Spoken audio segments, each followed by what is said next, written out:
प्रिया और राजेश की शादी को 10 साल हो चुके थे। प्रयागराज के एक शांत मोहल्ले में उनका छोटा सा घर था। राजेश सरकारी बैंक में क्लर्क थे, मेहनती और ईमानदार। प्रिया घर संभालती थी, लेकिन उनके जीवन में एक खालीपन था, बच्चा। डॉक्टरों ने बार बार कहा था, राजेश जी में कुछ समस्या है, प्राकृतिक रूप से बच्चा संभव नहीं। प्रिया रो रो कर थक गई थी। रातें जागते हुए वो सोचती, क्या मैं कभी मां नहीं बन पाऊंगी? राजेश चुपचाप सहते, लेकिन अंदर ही अंदर टूट जाते।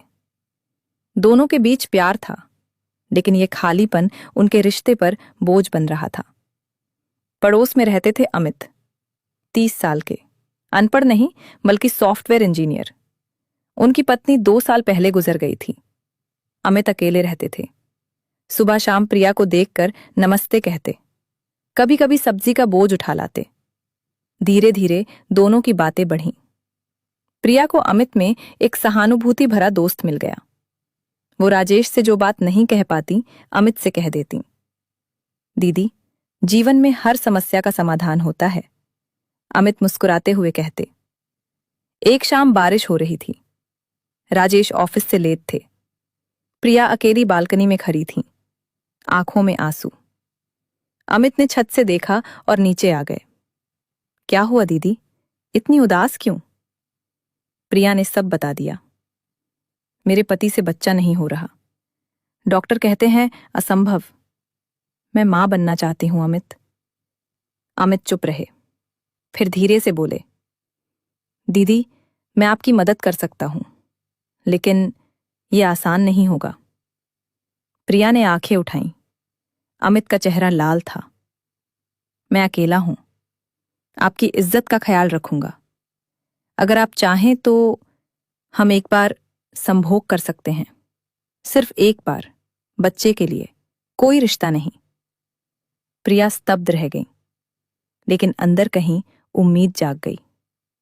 अगले कुछ दिन उन्होंने सोचा। राजेश से बात करने की हिम्मत नहीं हुई।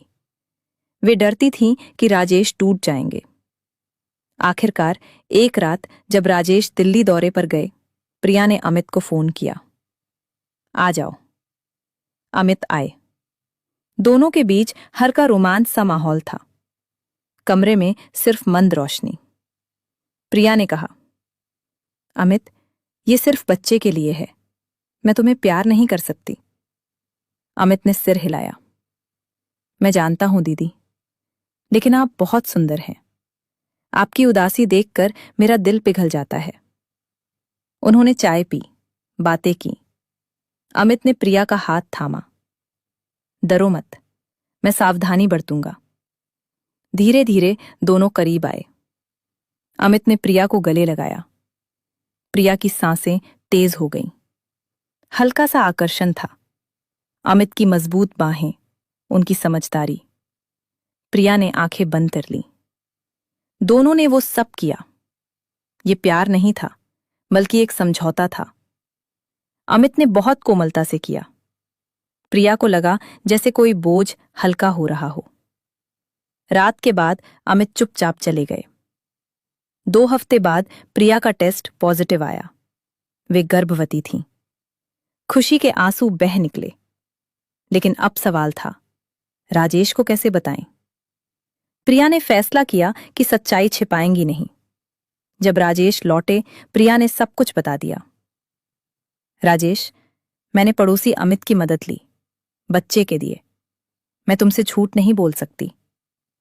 राजेश पहले तो सदमे में थे, गुस्सा, दर्द, सब कुछ। लेकिन फिर उन्होंने प्रिया को गले लगाया। तुमने मां बनने का सपना देखा था, मैं तुम्हें रोक नहीं सकता था। लेकिन अब ये बच्चा हम दोनों का होगा, खून का नहीं, प्यार का। अमित ने भी कभी दखल नहीं दिया। वे सिर्फ मददगार रहे। 9 महीने बाद एक सुंदर बेटा हुआ। नाम रखा आरव। घर में हंसी खुशी लौट आई। राजेश आरव को गोद में लेकर कहते, तुम मेरे बेटे हो। प्रिया अमित को कभी कभी धन्यवाद कहती, लेकिन अब रिश्ता सिर्फ पड़ोसी का था। शिक्षा।